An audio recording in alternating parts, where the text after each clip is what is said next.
Woo-woo. I know. All right, we're live on Facebook. Good morning, Facebook. We have intro music. We're almost on Dancing. air. I know. There's dancing. I've noticed. 4th of July. Waiting for Ben. Good morning, everybody, and welcome to the 425 show. I'm your host, Nicole Mangina with Windermere Real Estate. It's 4th of July week, and I don't know about you, but I am ready for it. I'm ready for some sun, some time off, and to just relax and have fun and catch up with people. Can make for an interesting week in the real estate market. Sometimes it's kind of all or nothing. You never know, will it be busy? Will it be slow? Usually there's one day that's kind of busy, and then at the rest, everybody else is off playing, which I kind of don't blame them. Although I've been getting a lot of calls lately from people looking to do something in the next 30 days. So I think it might be a busy summer. If you are thinking about buying or selling real estate, whether it's this summer or later in the year, I invite you to reach out. I would love to connect with you and help you come up with a successful strategy for that. You can always find me via email, nicole@nicolemangina.com. And without further ado, I'm excited to introduce today's guest, Nadia Ahrens. How are you? I'm great. Thanks for having me, Nicole. Absolutely. So, yeah, well, you and I go way back. Yeah. We've The known gig is up. We know each other. I know. So I'm excited to have you on the show. You are a retired psychotherapist and now a life coach. We'll talk about the difference between the two and why you made the transition today. Sounds good. And you know your stuff. So I'm excited. And I think this is such a perfect time to be talking about this. I don't know about you, but for me, the first half of the year, it's like a heads down. You're just getting it done. Especially, right. I know you have kids at home as well, right? You're busy with work. You've got the kids. Right. Space seems to open up a little bit in the summer, and sometimes it's a good time to start having conversations and just becoming more aware of what's going on. Absolutely. And self-care is a really big part of it, especially if you have Yes. kids, because it's a free-for-all in the summer. That's a very nice way to put it. with kids. So it's important to get some, tools in your tool belt to help just create some sanity in your life. So, yeah. Excellent. So Yeah. I think it's a perfect conversation for today. I'm always curious, how'd you get on this path? Oh, wow. Well, I've been a psychotherapist for almost 20 years, so we were going way, way back, and I tried a bunch of different things. I waited tables, I was a receptionist, I backpacked all over the place, and worked in the fashion industry, and nothing really fed my soul. And so I did an inventory when I was like 24, and I didn't even really realize that I was doing it because I was 24, but I was like, is there a common thread out of all these things that I've been doing? And no matter where in the world I was or what I was doing, people were always coming to me with their problems. And that's when the light bulb went off, and I was like, okay, I think I need to be helping people. And you enjoyed that when people came to you with problems? Because some people would find that draining. You found it. I loved it. Exactly. They would tell me their story. My husband makes, he jokes that we go to a restaurant and he goes to the bathroom. I come back, I have the server's entire story, and I was like, they just. That's a talent, by the way. I guess, yeah. I know you probably don't think it is, it's a but major antenna. It is not my talent, and so I'm always amazed at when people can do that. I'm like, what just happened there? It happens naturally. It does. Is when that light bulb went off, and I was like, I need to go back to school. And so, I got my master's in social work and from Columbia University, and then, and then the rest was history. For about 16 years, I've been practicing psychotherapy, and then 3 years ago, tragedy hit my family. So I always get choked up with this.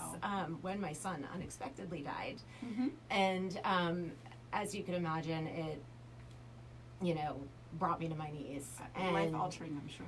Beyond, words can't even explain it.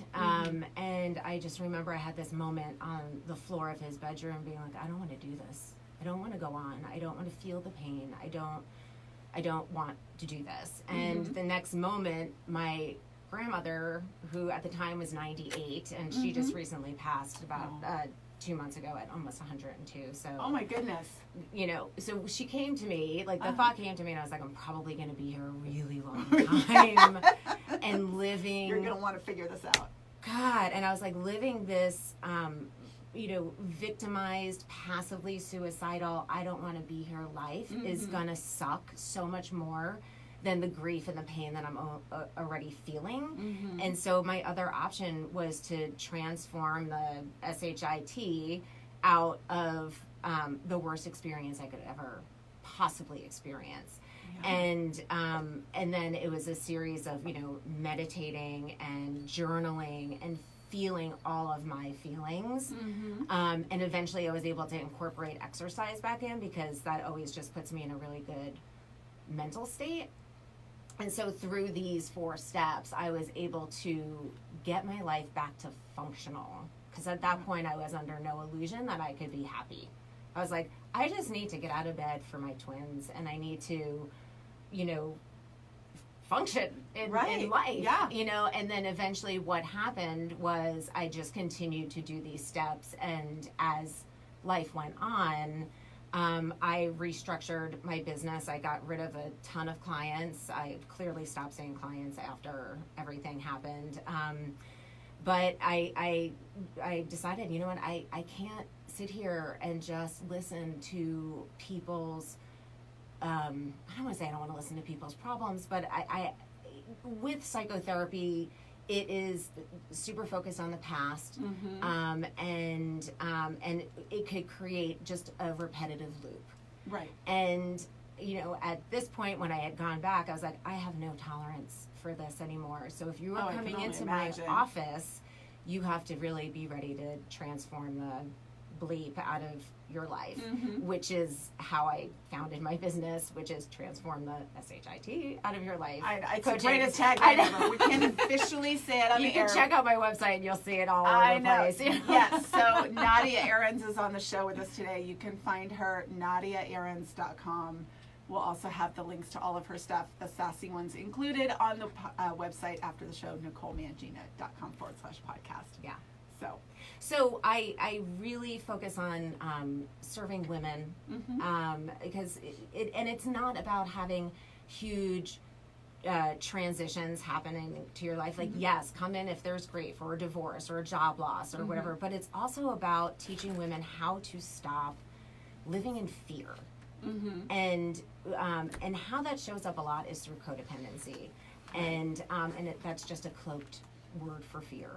And when we were constantly, as women, as moms, we are focused on our partners or our children or everybody else, and we're so focused on our external world and people pleasing, and we put ourselves last. And then when we're last, we're exhausted. We're resentful. We're giving people what's left of us versus what's best of us. And so you come into my office and we shift that all around, and we start to focus on like what your fears are. What's stopping you? Why do you need a cookie cutter life? And with fear, it's a signal in our body to change and to take the steps to live a better life, to become who you were meant to be in this world. And so that's what I do now. Wow. Yeah. That's pretty cool. And thank you for sharing that gift with the world, because it's a big deal. And I think, like you said, you don't always have to have a tragedy happen in your life, but it's, I think, not uncommon. Gary, my husband, and I were talking about this on our walk the other day, in that, I find myself in a space right now where raising kids just looks different than I thought it was going to, in the sense that, I grew up with a sister. Right now we have boys. Right. My sister and I were sporty, but they're way sportier than we were, right? Yes. And I do think sports are at a different level than they were, however many years ago. When it's not Bad News Bears anymore. No. Yeah. Although Alex does have a Chico's bail bonds shirt. Nice. He has yet to wear it to school, but we'll see if that ever happens. I think we'll get a call on that one. Yeah. But it's just different, right? How we're spending our time as a family is different than the way I grew up, and therefore my preconceived notion of how this whole thing was going to play out. It's not bad. It's not good. It's just, it is what it is. Right. And But I have noticed every now and then I find myself in the middle of it, like, okay, what do I do now? And so then having tools and tips of like, okay, how are you going to view this? How are you going to still carve out time for yourself? It's really important. Right. I mean, when I was young, my mom used to get up at 5 o'clock in the morning. And I remember when I was a teenager, I was like, I asked her, I was like, why do you get up so early? Right. And she's like, I just want total New York accent, you know, I just want to have a cup of coffee in peace, you know? And I was like, all right, kind of weirdo, though, why would you do that? Like, it didn't make any sense to me. And then after I had kids, and I had 3 kids under 2, and wow. And so it was, you know, an SHIT show. I'm going to be spelling this word a lot because I generally curse, and this is a challenge for me. And so I was like, you know what, I'm going to try this. I'm going to get up early, because when I was getting up with them, it was a short order cook, and everybody, I'm getting pulled in all these different directions. So I started to get up early. And those moments of silence where you could just have this time for yourself before everybody in the world wakes up has become really sacred. And so I tell my clients all the time, you have to do a morning routine, even if it's 15 or 20 minutes before everybody gets up. It's important. Have that time for yourself, because you want to be able to go about your day, you know, being a parent or not, on a full tank. Right. And so if you're hitting the floor, getting dressed, running to work, you're done before you even start. You know, and Absolutely. so it's about shifting that focus so you could have that full tank through journaling or guided visualizations, or even just reading something that's inspirational. Something that's going to fill your soul up so that you have that energy for other people instead of putting yourself last. Absolutely. Yeah. Perfect. Yeah, you answered my question. I was going to Oh, now what? I was like, wait, that was my question. You can still answer it. I might have something else to say. I know. No, I was, well, you covered a lot of it already, but I'll still ask you my question, because my guess is you still have more. So I was just going to ask, okay, so if you're in the middle of it, because it's hard to see, you know, okay, what are the next steps, or kind of the other possibilities when you're in the middle of it.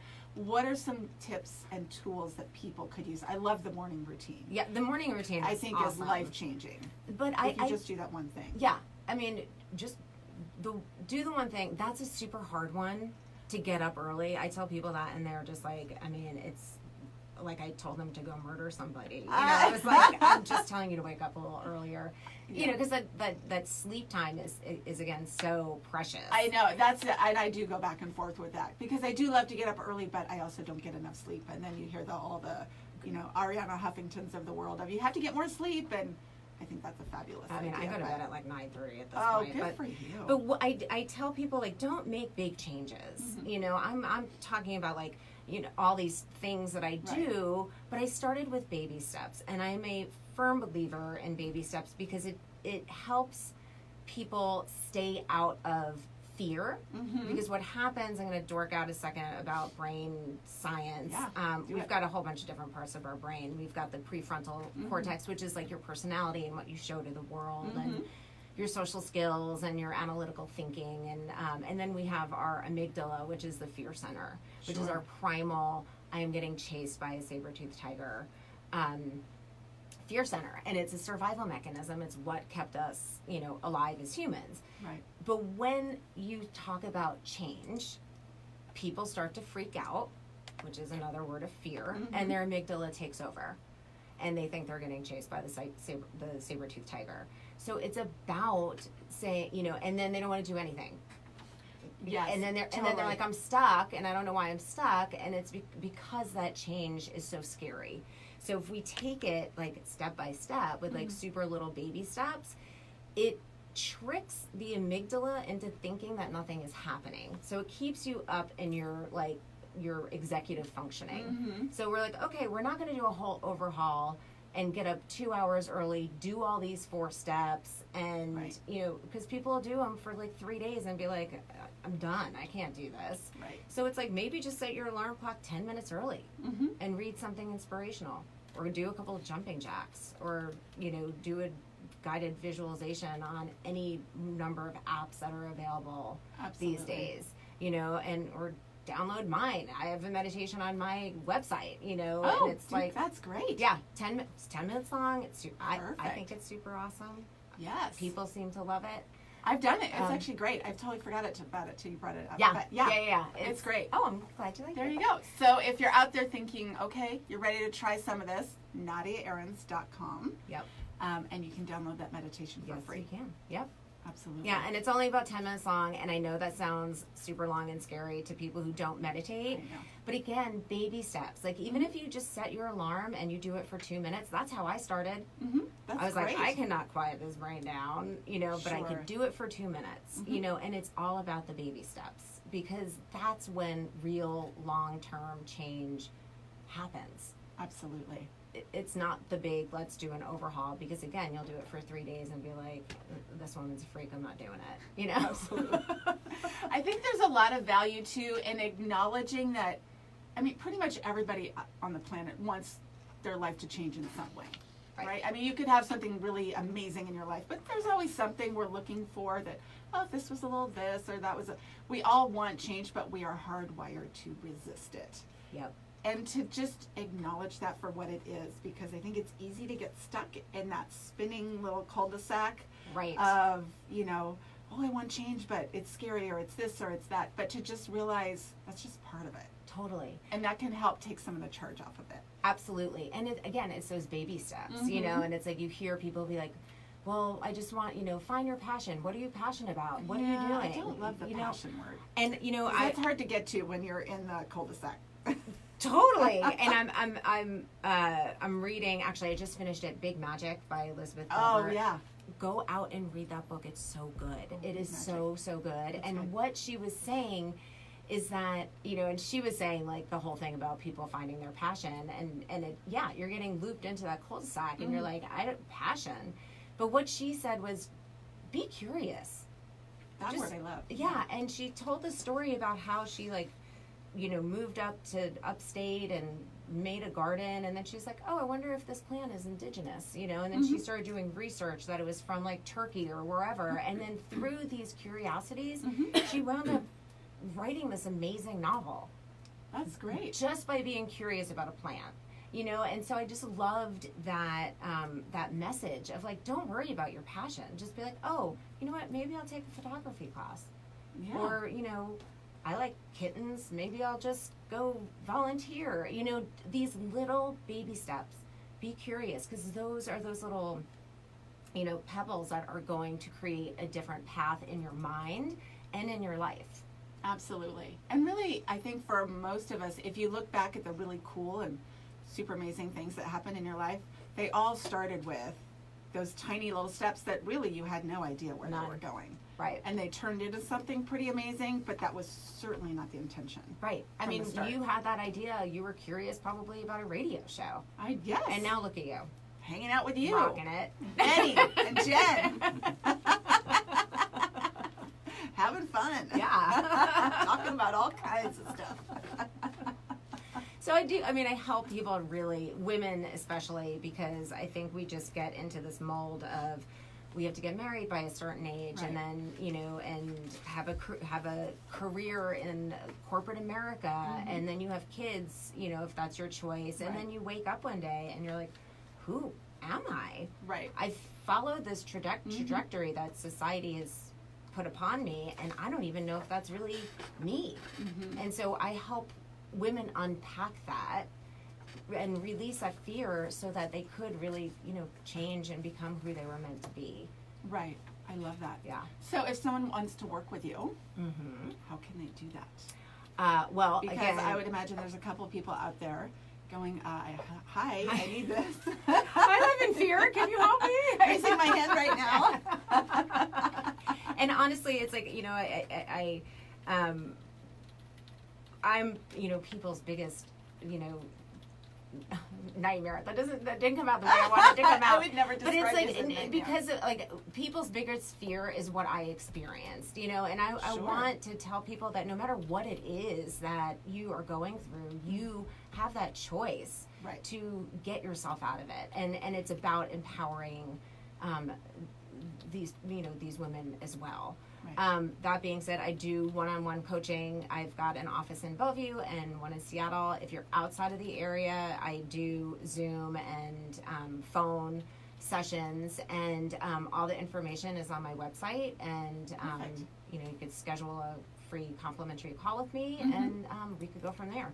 I love it. And you bring in some other tools as well when you work with people. Yes, I'm a clinical hypnotherapist, which is super cool because it's a combination of like spiritual energy work, and it gets really deep into the root of your patterns and your behaviors, and it helps unlock and release fears. And before people get scared about that, the mind is super wise and super powerful, that if you're not supposed to know about something, it's just going to not show up. So I always like to share that with people, that it's a really just, it's almost like a meditation or a guided visualization and therapy kind of mixed in there. I love it. And I also work with the chakra system, which are energy centers in your body. I teach people about boundaries and what it feels like in your body. So if you're like, ooh, I am feeling fear, okay, where in your body do you feel that?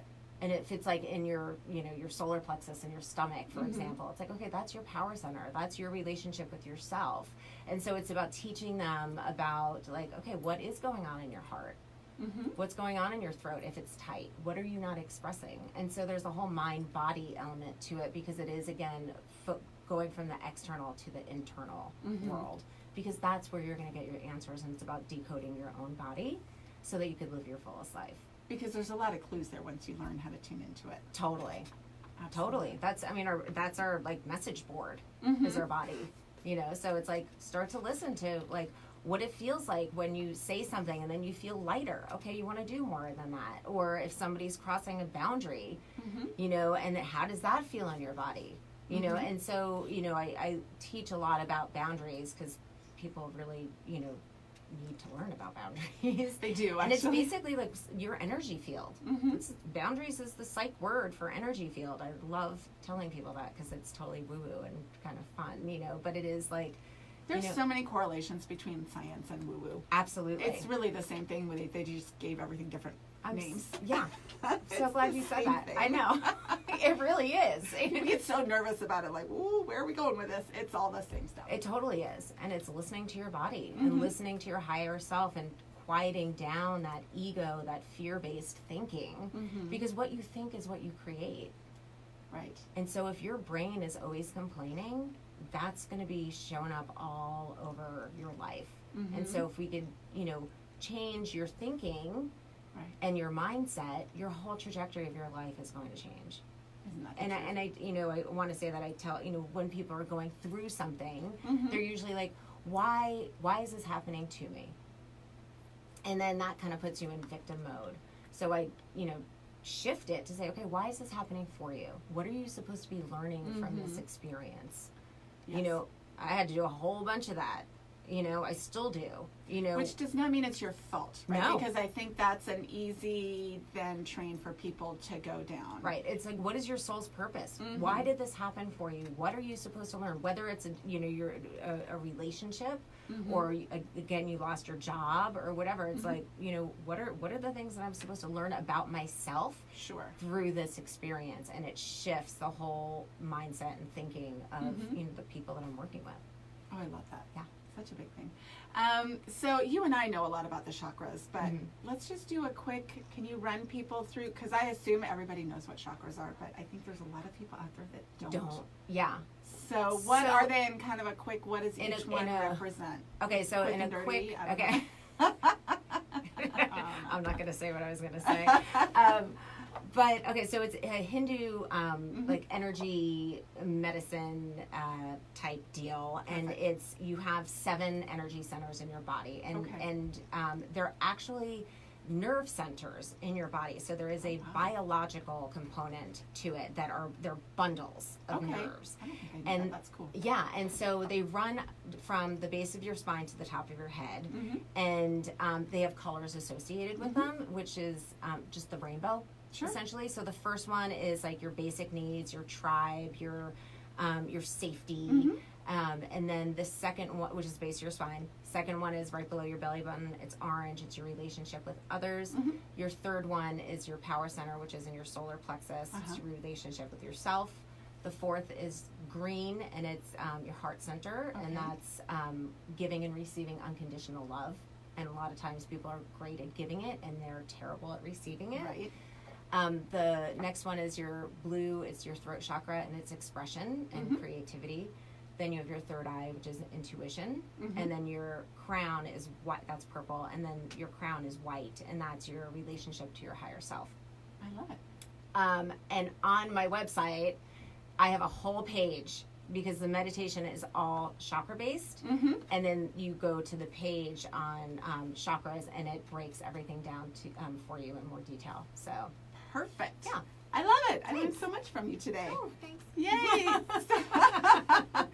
So again, we've had Nadia Ahrens on the show with us today. She is a retired psychotherapist and now life coach, because it's all about moving people forward and helping people through what can be challenging. So we'll have all of our information on the website after the show today, NicoleMangina.com/podcast. Thanks so much for being here. Thanks for I hope you have a me. great 4th with your family. Yeah. The sun should be out. It's going to be beautiful. So, Spending the day at the lake. are you? Yeah. I love it. Great. And then after that, next week, give Nadia a call and she'll get you all settled in. So take care. Have a good week, everybody. Bye-bye. Bye.